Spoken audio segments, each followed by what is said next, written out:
Write Like You Talk, October 2015. Here's a simple trick for getting more people to read what you write. Write in spoken language. Something comes over most people when they start writing.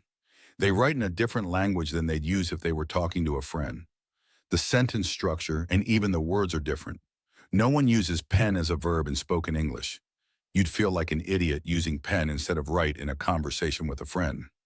The last straw for me was a sentence I read a couple days ago. The mercurial Spaniard himself declared, "After Altamira, all is decadence."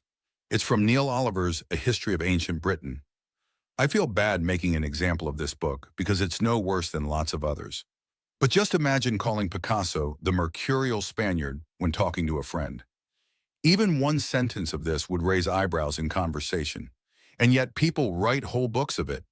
Okay, so written and spoken language are different.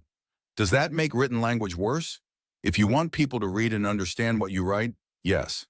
Written language is more complex, which makes it more work to read. It's also more formal and distant, which gives the reader's attention permission to drift. But perhaps worst of all, the complex sentences and fancy words give you, the writer, the false impression that you're saying more than you actually are.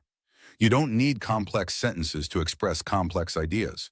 When specialists in some abstruse topic talk to one another about ideas in their field, they don't use sentences any more complex than they do when talking about what to have for lunch.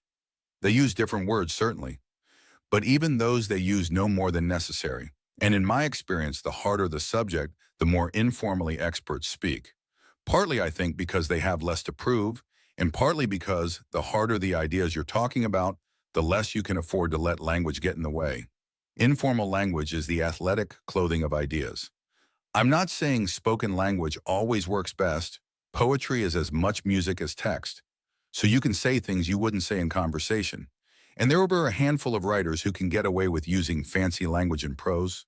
And then, of course, there are cases where writers don't want to make it easy to understand what they're saying, in corporate announcements of bad news, for example, or at the more bogus end of the humanities.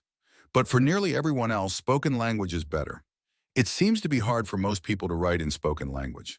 So perhaps the best solution is to write your first draft the way you usually would.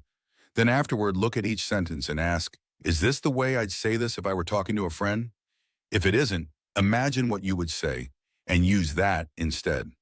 After a while, this filter will start to operate as you write. When you write something you wouldn't say, you'll hear the clank as it hits the page.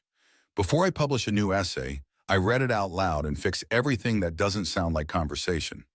I even fix bits that are phonetically awkward. I don't know if that's necessary, but it doesn't cost much.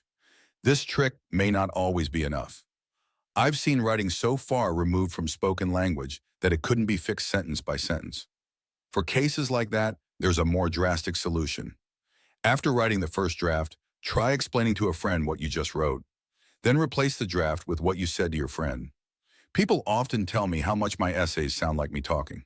The fact that this seems worthy of comment shows how rarely people manage to write in spoken language.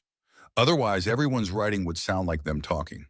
If you simply manage to write in spoken language, you'll be ahead of 95% of writers. And it's so easy to do.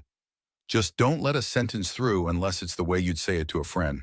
Thanks to Patrick Collison and Jessica Livingston for reading drafts of this.